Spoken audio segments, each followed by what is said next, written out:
The floor to the Islamic Republic of Iran, followed by Canada. Iran, please. Thank you, Madam President. Bismillah ar-Rahman ar-Rahim. Aligning with the statement made on behalf of G77 and China, I would like to begin by congratulating you, Madam President, for reaching at this important point, for which we also express our gratitude to the 4 facilitators of the informal working groups for their hard work. We are quite confident that their admirable works has assisted you to proceed with a better sense of confidence and assurance to take the next important step.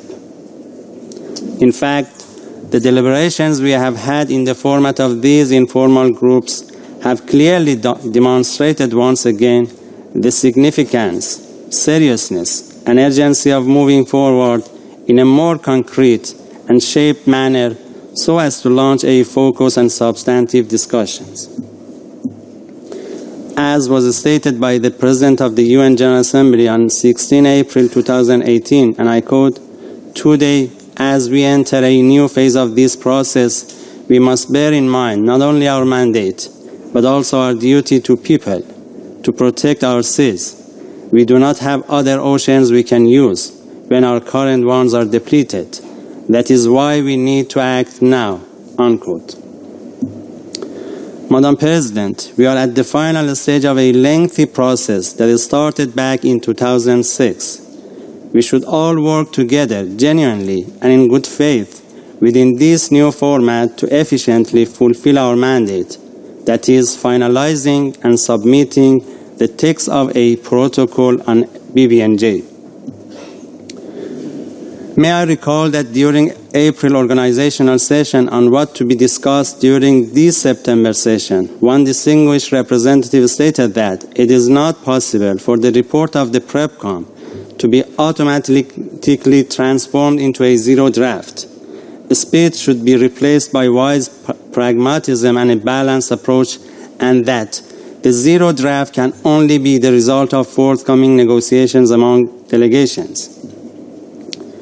Having said that, Madam President, I believe everybody in this room can now confirm that based on our fruitful discussions and interactive dialogue, which were shaped under the eloquently drafted President Aid to discussion, time is now ripe to invite you, Madam President, to provide us with the zero draft of the protocol.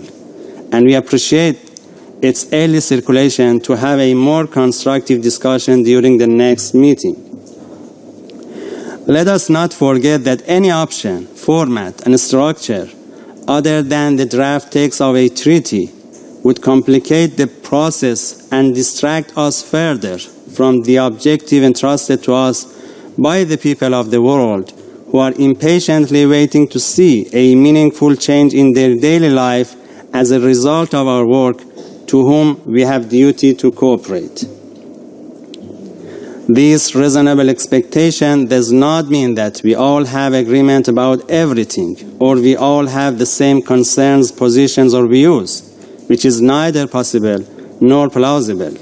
Having such draft, however, will give us a better possibility to work with each other in a more meaningful way to come up with an international protocol that would be, by and large, agreeable to all. And to that end, you may count on our full support, Madam President. I thank you for your attention. Thank you, Iran.